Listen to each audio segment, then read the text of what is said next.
Comment réussir un entretien en vidéo? On vous explique tout dans Tips and Tricks et notamment comment se préparer et quelle attitude adopter. Les selfies, les FaceTime, les stories, c'est votre quotidien, mais avoir un entretien en visio, ça vous fait flipper? Pas de panique, comme d'hab, on est là pour vous aider.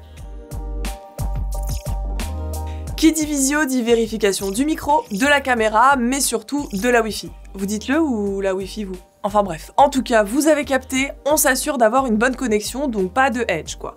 Pensez aussi à votre batterie, et oui ça paraît évident, mais on se lance pas dans un entretien en étant à 20%. Dans le mail récap DRH, vous aurez un lien Zoom, Skype, Google Meet ou une autre plateforme. Assurez-vous de bien pouvoir vous y connecter avant le jour J, faites un petit test avec vos potes par exemple. En tout cas, on ne se réveille pas 5 minutes avant pour checker les modalités, ça c'est la galère assurée. Et si votre pseudonyme Skype c'est beau gosse du 7-7, on pense à changer. Une fois la plateforme sous contrôle, on crée une petite déco cosy. Bon, pas besoin de vous prendre pour Valérie Damido, on vous demande pas de faire du homestaging non plus, juste de ranger un peu, d'avoir un bon éclairage, pas de contre-jour, et de vous assurer d'avoir un fond neutre et pro. On évite aussi la télé en pause, sur sa série du moment, dans le fond de la pièce. Votre regard doit être à la hauteur de la caméra. Pour ça, vous pouvez mettre une pile de livres sous votre ordi, en tout cas, évitez les cadres trop artistiques, on fait pas du Tarantino. Donc pas de plongée ou de contre-plongée, on privilégie une chaise, une table et on évite de s'avachir sur le canapé. C'est un entretien, pas un apéro Zoom.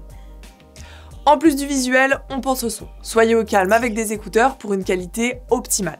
Pas de parents qui hurlent « range ta chambre », de livreurs qui sonnent à la porte ou de frères et sœurs qui jouent dans le fond. Et bien sûr, on coupe les notifs WhatsApp, Messenger, Snapchat, Insta, Google, Skype, Teams et j'en passe. Et si la voisine est en plein travaux, n'hésitez pas à vous installer dans un espace de coworking ou à prévenir le recruteur en amont si cela devient trop gênant. On a vu le son, on a vu l'image, maintenant focus sur le flow. Donc on s'habille bien et on n'oublie pas le bas, on s'appelle pas Winnie l'ourson. On passe en mode Sims et on choisit soigneusement sa tenue dans les moindres détails. Oui, les boucles d'oreilles sont essentielles. On soigne la tenue, mais aussi la posture. Hashtag dos droit, son langage, hashtag soigné, le professionnalisme, quoi, hashtag la base. Les entretiens à distance sont généralement plus courts que les entretiens physiques. Comme je dis souvent, on passe en mode kicker, court, direct et simple. N'hésitez donc pas à préparer en amont une présentation synthétique de votre parcours et de vos expériences. L'avantage de l'entretien à distance, c'est qu'il vous permet d'avoir vos anti-sèches à portée de main, hashtag bullet point. Mais aussi de partager avec le recruteur des documents, des presses, des liens ou vos réseaux sociaux pour nourrir votre propos. Et parce que c'est toujours un peu la honte de passer trop de temps à chercher dans tous ces dossiers, on vous conseille de constituer un fichier entretien ou c'est moi le GOAT sur votre bureau. Le regard, c'est la clé. Même si on a des notes à côté, on ne passe pas son temps dessus. Non, on pense à bien regarder le recruteur dans les yeux et à distance, les yeux du recruteur, c'est la cam. Donc on évite aussi de regarder l'écran de l'ordi pour voir si on est frais et sous notre meilleur angle, et bien sûr on sourit, on a la rage et on le veut le poste. Attention quand même à trop d'enthousiasme, oui, on se sait, vous ne voulez pas effrayer le recruteur. Donc s'il y a un petit blanc, pas grave, pas de allô stressé à tout va, le recruteur est peut-être seulement en train de prendre des notes.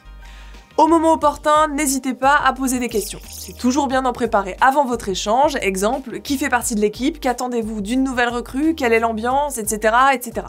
Mais sans trop en faire, pas besoin de demander comment c'était les vacances, même si vous mourrez d'envie de raconter les vôtres. Bon, l'entretien s'est bien passé et touche à sa fin, il est temps d'éteindre sa caméra et de remballer tout le set. Mais attention, c'est important d'éviter de couper votre vidéo avant le recruteur. Un peu comme un entretien téléphonique, on attend qu'il raccroche, c'est plus smart. Un dernier conseil pour la route, n'hésitez pas à envoyer un message de remerciement au recruteur, le petit merci beaucoup d'avoir pris le temps de me rencontrer qui fait toujours plaisir, un peu comme le message d'après le premier date, ça ne coûte rien, mais ça montre votre intérêt. Voilà, vous avez toutes les cartes en main pour réussir vos entretiens en visio, et si vous voulez aller plus loin, on vous conseille l'épisode Entretien d'embauche du podcast Les Carnets du recrutement. Et pour vous abonner à la chaîne et ne rien manquer, vous connaissez la musique, il suffit d'un clic sur s'abonner et d'un clic sur la cloche, et on se retrouve très vite pour un nouveau Tips and Tricks.